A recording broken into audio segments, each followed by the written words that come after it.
राधे राधे, जय श्री कृष्णा। मैं सीमा सिंह बड़ों को चरण स्पर्श, छोटों को प्यार और बराबर वालों को नमस्कार करती हूँ। आइए आज हम माघ मास के महात्म्य का दूसरा अध्याय सुनेंगे। भगवान विष्णु और माता लक्ष्मी के श्री चरणों का ध्यान करते हुए आइए अब हम माघ मास के महात्म्य का दूसरा अध्याय सुनते हैं। बोलिए भगवान विष्णु की जय, माता लक्ष्मी की जय। आइए सबसे पहले हम देख लेते हैं कि इस अध्याय में हम कौन सी कथा का श्रवण करेंगे। माघ मास के दूसरे दिन हम राजा दिलीप और वशिष्ठ संवाद एवं मणि पर्वत का वर्णन सुनेंगे। साथ ही हम माघ मास के स्नान के दूसरे दिन की व्रत कथा सुनेंगे। व्यास जी सूत जी से बोले कि हे सूत जी, राजा दिलीप का वचन सुनकर बेखानस मुनि कहने लगे कि हे राजन, अंधकार को दूर करने वाले सूर्य नारायण भगवान शीघ्र ही उदय होने वाले हैं। यह समय स्नान करने का है, कथा कहने का नहीं।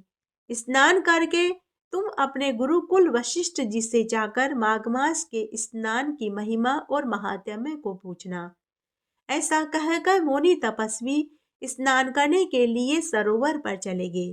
राजा दिलीप ने भी वहां माघ मास का पहले दिन का स्नान करके प्रसन्नता पूर्वक अपने नगर को लौट आए। नगर वासियों ने अपने राजा का खूब आदर सत्कार किया। राजा दिलीप ने रनिवास में जाकर वानप्रस्थ ऋषि की कथा सुनाई। व्यास जी सूत जी से आगे बोले कि हे सूत जी, राजा दिलीप उस रात्रि में सुख से सोया। प्रातः काल उठकर सफेद घोड़े के रथ पर बैठकर, जिसका सफेद छत्र था, श्वेत चावल से शोभायमान हो रहा था। राजा दिलीप ने सुंदर सुंदर स्वर्ण के आभूषण और सुंदर वस्त्र पहन रखे थे और अपने मंत्रियों और अपने प्रजाजनों सहित वशिष्ठ ऋषि के आश्रम में पहुंच गए। आश्रम में पहुंचकर राजा दिलीप ने वशिष्ठ मुनि को प्रणाम किया और स्तुति करी। तब वशिष्ठ मुनि ने राजा को अर्घ्य दिया, स्वागत करके राजा को आशीर्वाद दिया और सुंदर आसन बैठने के लिए दिया। राजा दिलीप के आसन पर बैठने पर वशिष्ठ मुनि ने राजा से उसकी कुशल क्षेम पूछी। तब राजा दिलीप ने प्रसन्न होकर अपनी कुशलता कहकर तपस्वी बेखानस के कहे हुए प्रश्नों को पूछा और कहा कि हे ईश्वर, आपके मुख से मैंने विस्तार पूर्वक आचार, दंड, नीति, राजधर्म, चारों आश्रमों की क्रियाओं को सुना है। दान के विधान, यज्ञ की विधियां, व्रत की प्रतिष्ठा, विष्णु भगवान और माता लक्ष्मी की प्रमुख कथा कहानियों को भी सुना है।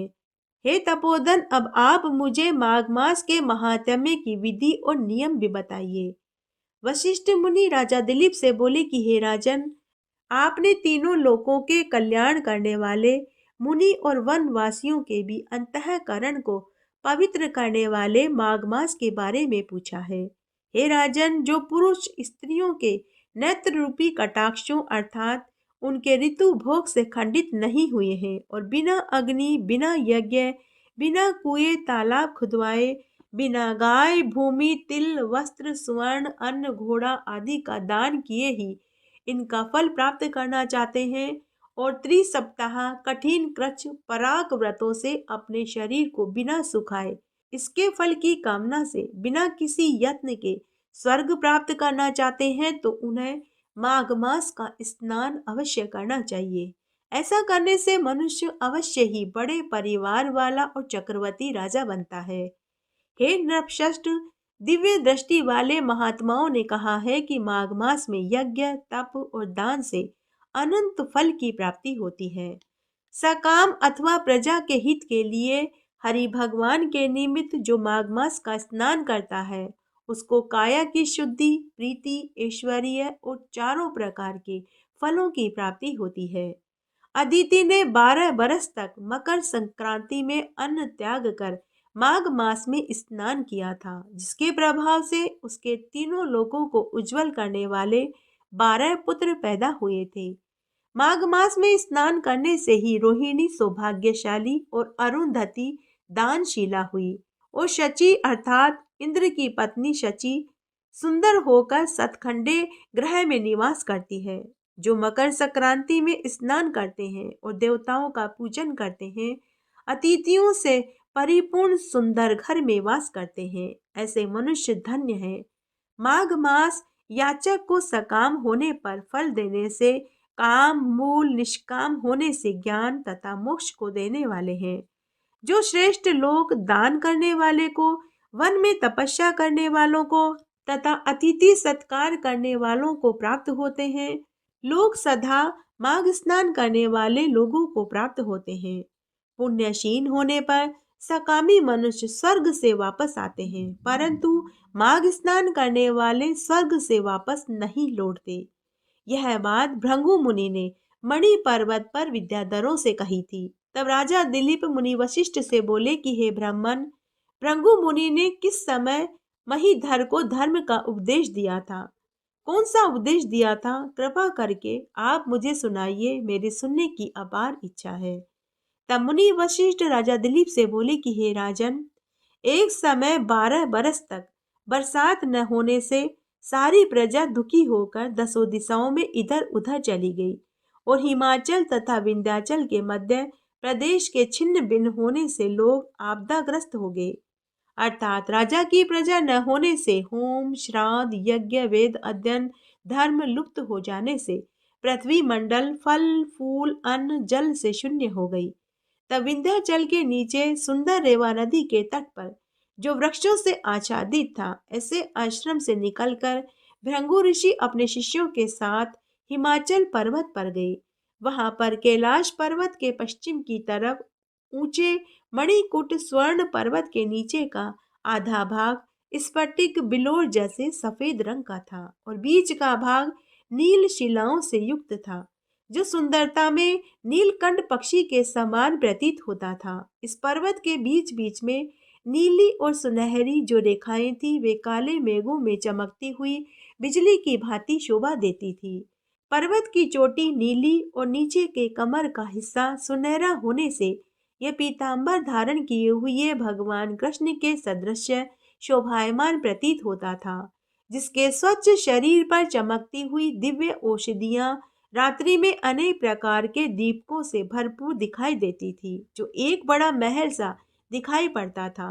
इस पर्वत का ऊपरी भाग बांसुरी बजाती व गीत गाती हुई किन्नरियों से शोभायमान था तथा केले के पत्तों की पताकाओं से यह पर्वत सदा सुशोभित रहता था। यह पर्वत पन्ना, नीलम, पुखराज तथा इसकी चोटी सफेद पत्थरों के बीच से निकलती हुई रंग बिरंगी किरणों से इंद्रधनुष के समान दिखाई देती थी। इसकी शिखाएं स्वर्ण इत्यादि सब धातुओं से तथा अनेक प्रकार के चमकीले रत्नों से शोभायमान अग्नि ज्वाला के समान चारों ओर फैली हुई थी। इस पर्वत के बीचों बीच कंदराओं में आकर काम पीड़ित विद्याधरियों ने अपने अपने पतियों के साथ रमण करती थी। प्राणायाम करने वाले सब प्रकार के क्लेशों से परे बैरागी लोग इसकी गुफाओं में दिन रात ब्रह्म का ध्यान करते हैं। उसकी सुंदर गुफाओं में हाथों में रुद्राक्ष की माला लिए हुए आधे खुले हुए नेत्रों से सिद्ध लोग शिव जी की आराधना करते हैं। सब दिशाओं में मदार के फूलों की सुगंध महक रही है। गिरते हुए झरनों का जल सदा सुंदर शब्द करता रहता है। जंगली हाथी अपने बच्चों के साथ पर्वत के नीचे के भागों में खेल रहे हैं तथा कस्तूरी वाले मृग और रंग बिरंगे हिरणों के झुंड वहां पर क्रीड़ा कर रहे हैं। चवरी गाय और अनेक प्रकार के पशु वहां क्रीड़ा करते हैं। कबूतर, चकोर, पपीहा इत्यादि पक्षी वहां बोल रहे हैं। यह पर्वत सदा राजहंस तथा मयूरों से शोभायमान दिखाई पड़ता है। इसी कारण यह सुनहरा चोटी का पर्वत हेमकुंड कहलाता है।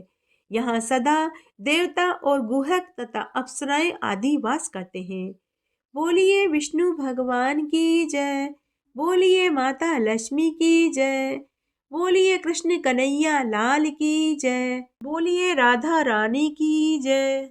आइए अब हम माघ मास के स्नान के दूसरे दिन की कथा का श्रवण करते हैं। एक बार एक गांव में एक वेश्या अपनी दो पत्नियों के साथ रहता था।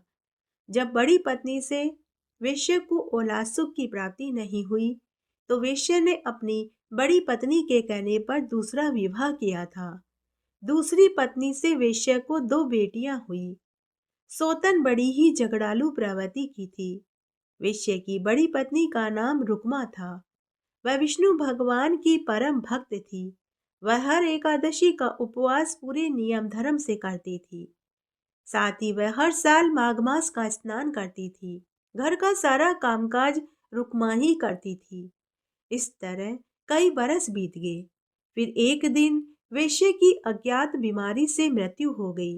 रुक्मा पर तो मानो दुखों का पहाड़ टूट पड़ा। सोतन ने रुक्मा को वेश्या के 12 दिन होते ही घर से निकाल दिया। रुक्मा ने बहुत मन्नतें करी कि अब बुढ़ापे में मैं कहाँ जाऊंगी, लेकिन सोतन को उसके ऊपर तनिक भी दया नहीं आई। तब रुक्मा रोती रोती घर से निकल पड़ी। चलते चलते गांव से बाहर वह घने वन में पहुंच गई। बहुत दूर जाने पर उसे एक गाय मिली। गाय माता ने रुक्मा से पूछा कि बहन, तुम कहाँ जा रही हो? जाने से पहले मेरे खूंटे की सफाई कर दो। तब रुक्मा ने गाय के खूंटे की और उसके ठाण की सफाई कर दी और पास में से ही एक खेत में से हरा हरा चारा काट कर लाकर उसके आगे डाल दिया और पानी की बाल्टी उसके पास भर कर रख दी। फिर रुक्मा वहां से आगे चल दी। थोड़ी दूर चलने के बाद रुक्मा को सिहोड़े का एक पेड़ दिखाई दिया। तो सिहोड़े का पेड़ रुक्मा से बोला कि बहन, मेरे पेड़ के आसपास बहुत से कांटेदार वृक्ष उगाए हैं, क्या तुम उन्हें साफ कर दोगी?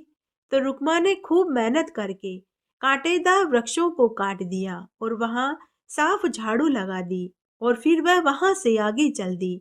आगे जाने पर उसे एक घोड़ा दिखाई दिया। घोड़े ने भी रुक्मा से कहा कि अरे बहन, मैं बहुत दिनों से भूखा प्यासा हूँ। मैं बीमार और वृद्ध हूँ, चल फिर भी नहीं सकता। क्या तुम मेरे लिए हरी हरी घास लाकर दे दोगी? तब रुक्मा को घोड़े के ऊपर दया आ गई। तब पास में ही एक खेत उसे नजर आया। रुक्मा वहां गई। रुक्मा खेत में से हरी हरी घास काट कर के लाई और घोड़े के आगे डाल दी। फिर वह वहां से आगे चल दी। आगे गई तो उसे एक उजास महल दिखाई दिया। महल बड़ा ही खूबसूरत था। रुक्मा डरते डरते महल के भीतर चली गई। वहां भगवान विष्णु और माता लक्ष्मी विराजमान थे।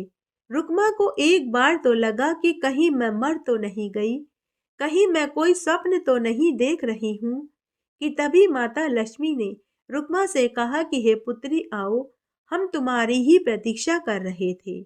पुत्री, हम तेरे एकादशी व्रत और माघ मास के स्नान से बहुत खुश हुए। तुम कोई एक वरदान मांग लो। तब रुक्मा ने कहा कि हे माता, आज मुझे आप दोनों के दर्शन हो गए, अब मुझे कुछ नहीं चाहिए। तब माता लक्ष्मी ने रुक्मा से कहा कि बेटी, तुम वापस अपने घर जाओ, तुम्हारा घर अन्न धन के भंडार से भर जाएगा। तब रुक्मा भगवान विष्णु और माता लक्ष्मी को प्रणाम करके वापस अपने घर की ओर चल दी। तब रास्ते में उसे सबसे पहले वही घोड़ा मिला। उसने रुक्मा को एक बहुत सुंदर रथ वाला घोड़ा दिया और कहा कि तुमने मेरी बहुत मदद करी। जब मैं बहुत भूखा था तो तुमने मुझे हरी हरी घास खाने को दी, तो मैं उस कर्ज को चुकाना चाहता हूँ। बहन, तुम इस घोड़े पर बैठकर अपने घर चली जाओ। तब रुक्मा उस रथनुमा घोड़े पर बैठ गई और अपने घर की ओर चल दी। आगे जाने पर उसे सिहोड़े का पेड़ मिला। तो सिहोड़े के पेड़ ने भी रुक्मा को सोने की अशर्फियों की थैली दी और कहा कि बहन, तुमने मेरे कांटेदार वृक्ष हटा करके मेरे ऊपर बहुत उपकार किया था।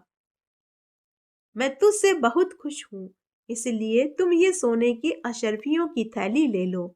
रुक्मा सोने की अशर्फियों की थैली पाकर बहुत खुश हुई और वह वहां से भी आगे चल दी। आगे गई तो उसे वही गाय मिली। गाय माता ने भी रुक्मा को कपिला गाय उपहार में दे दिया। अब तो रुक्मा की खुशी का ठिकाना नहीं रहा। वह खुशी खुशी घर आ गई। घर आई तो सोतन ने उससे पूछा कि तुम यह सब चीजें कहाँ से लाई? भोली भाली रुक्मा ने सोतन को पूरी सच्चाई बता दी।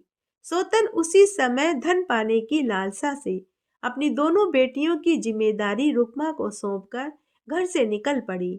उसे भी रास्ते में गाय मिली। गाय ने सोतन से कहा कि बहन, मेरे खूंटे की सफाई कर दो। तो सोतन ने कहा कि मैं कोई तेरी नौकरानी हूँ जो तेरा काम करूं। फिर सिहोड़े के पेड़ ने भी कांटेदार वृक्ष हटाने को कहा, लेकिन सोतन ने सिहोड़े के पेड़ को भी इनकार कर दिया। उसके बाद उसे घोड़ा मिला। घोड़े ने भी सोतन से कहा कि बहन, मैं कई दिनों से भूखा प्यासा हूँ, क्या तुम मुझे खाने के लिए हरी हरी घास लाकर दे दोगी? तो सोतन ने घोड़े को भी इनकार कर दिया। इस तरह सुबह से शाम हो गई, लेकिन उसे कोई महल दिखाई नहीं दिया।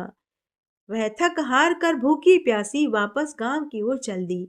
मार्ग में उसे वही घोड़ा मिला।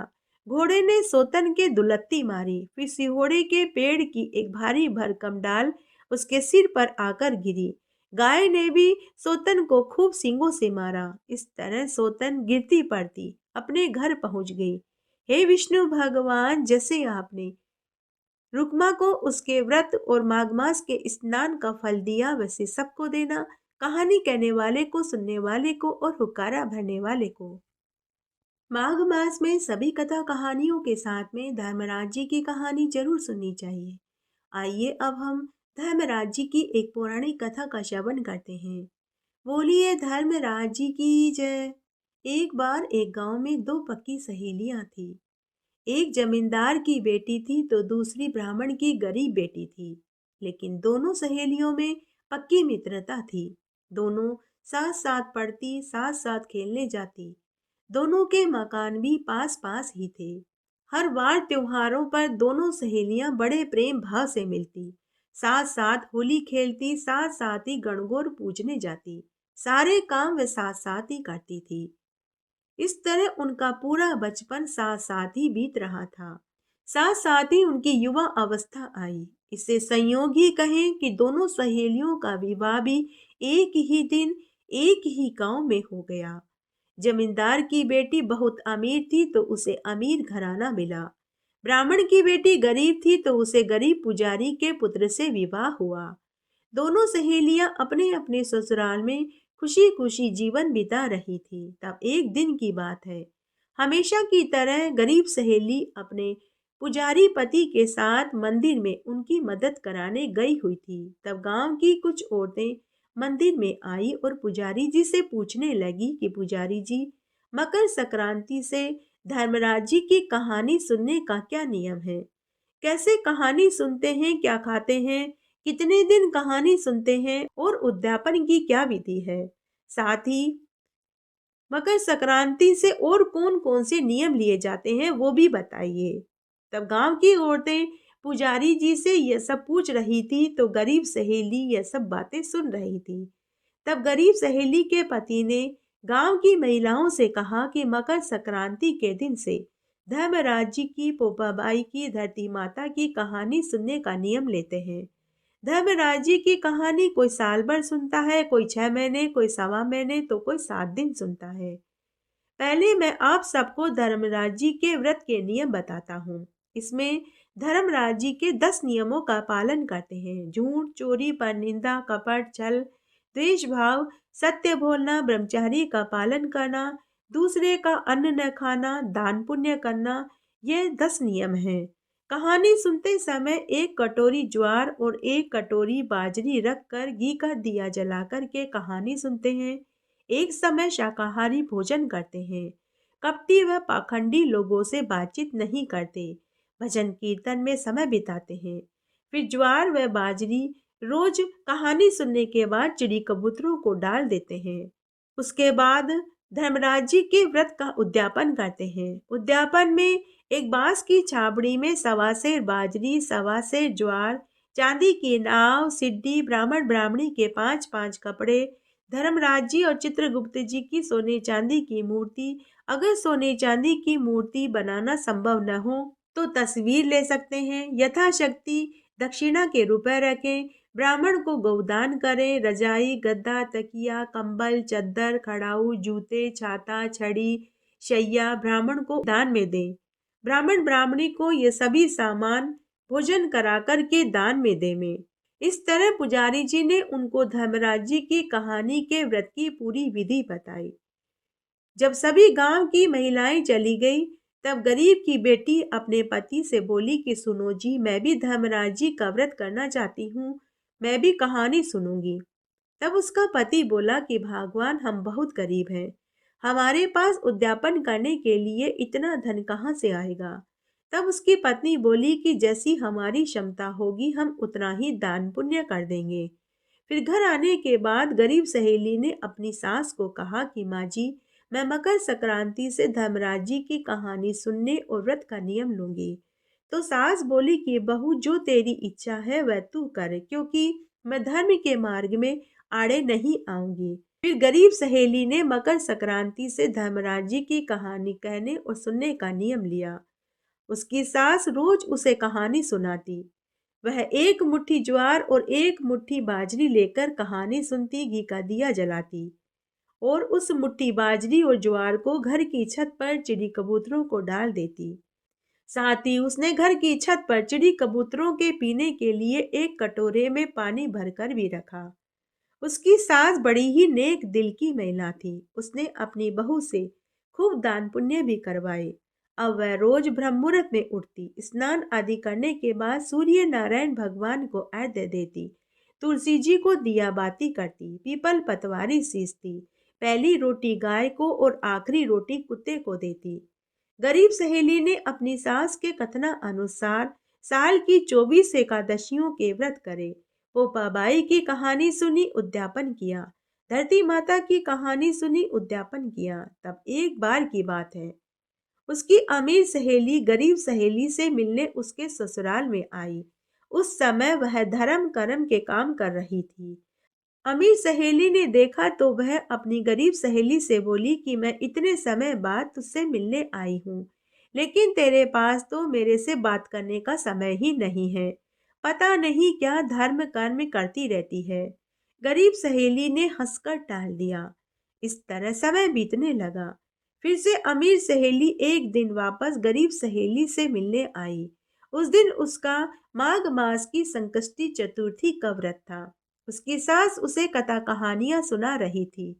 उस दिन भी अमीर सहेली अपनी सहेली को देखती रही। कहानी सुनने के बाद गरीब सहेली मंदिर में सीधा रखने गई। फिर आकर वह अपनी अमीर सहेली के पास बैठकर बातें करने लगी। तब अमीर सहेली अपनी गरीब सहेली का बहुत मजाक उड़ाने लगी और बोली कि क्या तू तो बुढ़ों की तरह अभी से ही धर्म कर्म व्रत उपवास करती है। अभी कोई तेरी उम्र थोड़े ही है जो तू इतने धर्म कर्म करती है। गरीब सहेली ने वापस हंस कर टाल दिया। समय इस तरह बीतने लगा। साल भर बाद गरीब सहेली ने धर्मराज जी के व्रत का उद्यापन कर दिया। अपनी हैसियत के अनुसार ब्राह्मण ब्राह्मणी को भोजन कराया और दान पुण्य किया। उद्यापन करने के दूसरे दिन गरीब सहेली एक मुट्ठी ज्वार और बाजरी छत पर डालने गई तो उसने देखा उसकी छत पर हीरे मोती जगमग हो रहे थे। उसने यह बात अपने पति और सास को बताई। तब सास ने कहा कि बहू, तेरे ऊपर तो धर्मराज जी की कृपा हुई है, तू इसकी हकदार है। तब गरीब सहेली ने उस धन का एक चौथाई हिस्सा दान धर्म में खर्च कर दिया। इस तरह समय बीता। दोनों सहेलियों को दो दो पुत्र हुए। बच्चे बड़े हुए और विवाह हुआ। फिर एक दिन गरीब सहेली की सास का देवलोक गमन हो गया। उसने अपनी सास के 12 दिन धूमधाम से किए। नाते रिश्तेदारों को और गांव वालों को और 12 ब्राह्मणों को भोजन कराया। गरीब सहेली श्राद्धों में भी खूब दान धर्म करती रही। चील कौओं को खीर पूड़ी पुए खिलाती, ब्राह्मणों को खूब दान पुण्य करती, गरीबों को अन्न वस्त्र रुपया दान में देती। उसने कुंवारी गरीब लड़की का कन्यादान किया, तुलसी विवाह करवाया, खूब सुख पूर्वक जीवन जिया। इस तरह दोनों सहेलियां एक दिन वृद्धावस्था को प्राप्त हो गई। फिर से इसे संयोग ही कहें या इसे असंयोग कहें कि दोनों पक्की सहेलियों की मृत्यु भी एक ही दिन हुई। गरीब सहेली को लेने के लिए देव विमान आया।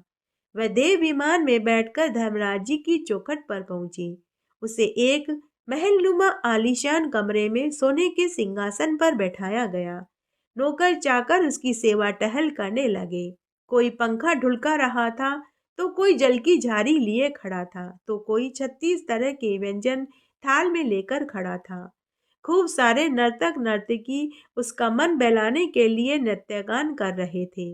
उधर अमीर सहेली को यमदूत मुकद्दरों से मारते हुए ले जा रहे थे। यह मार्ग की पीड़ा उससे सहन नहीं हो रही थी। यह मार्ग में कांटे बिछे हुए थे। अमीर सहेली को कांटे चुभ रहे थे। यह मार्ग में बहुत अंधेरा था। सीलन भरी सिकुड़ी बदबूदार गलियां थी। अमीर सहेली ने तब यमदूतों से कहा कि अरे भाई, मुझे पहनने के लिए जूते चप्पल तो दे दो। मुझे मार्ग में कांटे चुभ रहे हैं, और कुछ नहीं तो लालटेन तो दिखा दो। देखो, अंधेरी बदबूदार गलियां हैं। तब यमदूत हंसते हुए बोले कि अरे बुढ़िया, अगर तूने अपने जीवन काल में कभी गरीब ब्राह्मण को जूते, छाता, चप्पल, छड़ी, वस्त्र दान में दिए होते तो आज तुझे भी यहाँ वे सब चीजें मिलती। लेकिन तूने कभी कोई दान नहीं किया, फिर तुझे यहाँ कैसे ये सब चीजें मिल सकती है?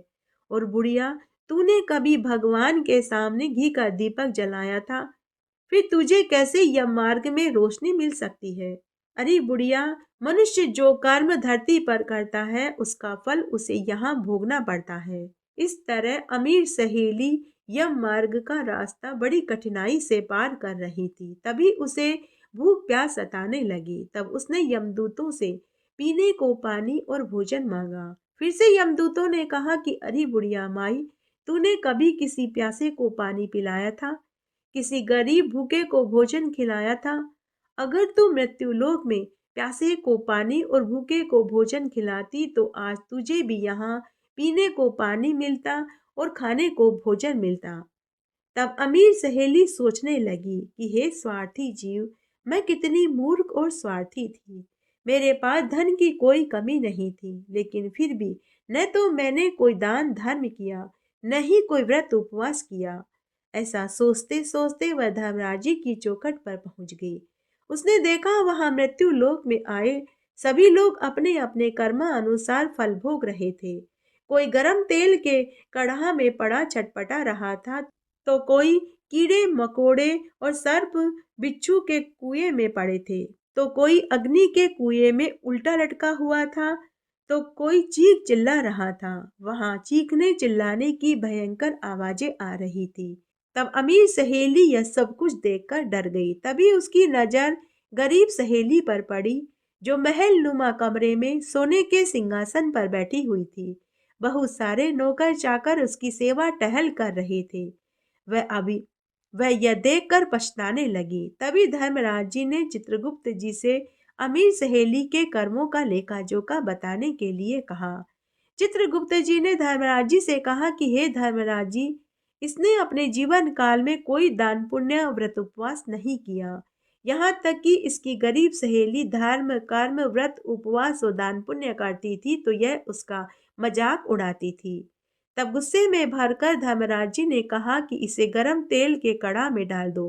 तब अमीर सहेली डरते डरते धर्मराज जी से बोली कि हे धर्मराज जी, मुझे सवा प्रहर का समय दे दीजिए। हे धर्मराज जी, आप मुझे सवा प्रहर के लिए जीवन दान दे दीजिए। मैं अपनी गलती सुधारना चाहती हूँ। उसके बाद आप मुझे चाहे तो नरक में डाल देना।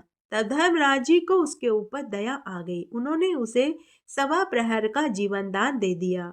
नीचे मृत्युलोक में उसके बेटा पोते उसे जलाने की तैयारी कर रहे थे कि तभी उसके मृत शरीर में हलचल हुई। उसे जीवित देखकर बेटा पोते बहुत खुश हुए। घर आने पर उसने अपने बेटा पोतों और बहुओं से धर्मराज जी की पूरी बात बताई, और सवा प्रहर में वह जितना दान कर सकती थी उसने दान किया। उसने गरीबों को और ब्राह्मणों को अन्न वस्त्र रुपया दान में दिया। गाय को हरा चारा खिलाया। ब्राह्मण को रजाई गद्दा तकिया शैया छाता वस्त्र छड़ी गाय दान में करी। सवा प्रहर बीतते ही उसकी मृत्यु हो गई। अब की बार वह भी देव विमान में बैठकर धर्मराज जी की चौखट पर पहुंच गई। इस बार उसे भी अपनी सहेली के पास सिंहासन पर बैठाया गया। दोनों पक्की सहेलियां वापस मिलकर बहुत खुश हुई और एक दूसरे के गले लगने लगी। बोलिए धर्मराज जी की जय।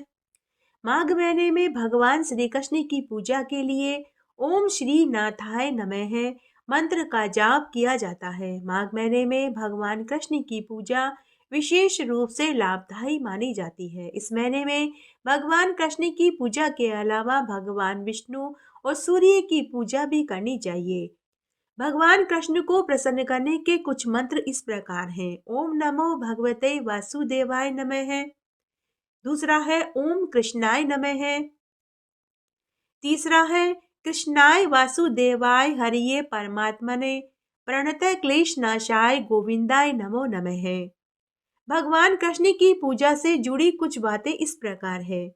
भगवान कृष्ण की पूजा फल, फूल, दीप, कुमकुम, दीपक, तुलसी दल, तिल, जौ, अक्षत, हल्दी, चंदन से करनी चाहिए।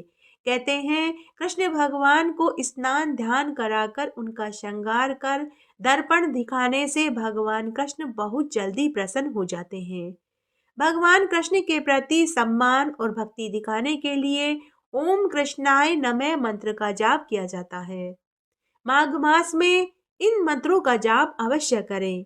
प्रातः स्नानम करोम्यधय माधे पाप विनाशनम मकर स्थ रवो माधे गोविंदा चूत माधव स्नानेन नानेन मैदेव यतो भक्त पल्लदो भव दिवाकर जगन्नाथ प्रभाकर नमोस्तुते। तुलसी महारानी नमो नमो, हर की पटरानी नमो नमो। कौन से महीने में बोई रानी तुलसा, तो कौन से महीने में हुई हरियाली। आषाढ़ के महीने में बोई रानी तुलसा, तो सावन के मास में हुई हरियाली। कौन से महीने में हुई तेरी पूजा, तो कौन से महीने में हुई पटरानी। कार्तिक के महीने में हुई तेरी पूजा, तो मंगसर मास में हुई पटरानी। धूप दीप नैवेद्य आरती, तो पुष्पन की बरसा बरसानी। 56 भोग 3600 व्यंजन मैया बिन तुलसा एक न मानी। जो कोई तुलसा को सवेरे गाए, श्री कृष्ण भगवान के दर्शन पाए। जो कोई तुलसा को दोपहरा गाए, खीर खांड का भोग पाए। जो कोई तुलसा को सांझ को गाए, श्री कृष्ण जी की आरती उतारे। जो कोई तुलसा को आधी रात को गाए, श्री कृष्ण जी के चरण दबाए। तुलसी महारानी नमो नमो, हर की पटरानी नमो नमो। इस तरह आज हमने माघ मास के दूसरे दिन का महात्म्य और दूसरे दिन की व्रत कथा सुनी। आशा करती हूँ यह आपको जरूर पसंद आएगी। मेरे साथ बने रहने के लिए आपका धन्यवाद। आगे आने वाली कथा कहानी के लिए भी आप इसी तरह मेरे साथ बने रहें। धन्यवाद।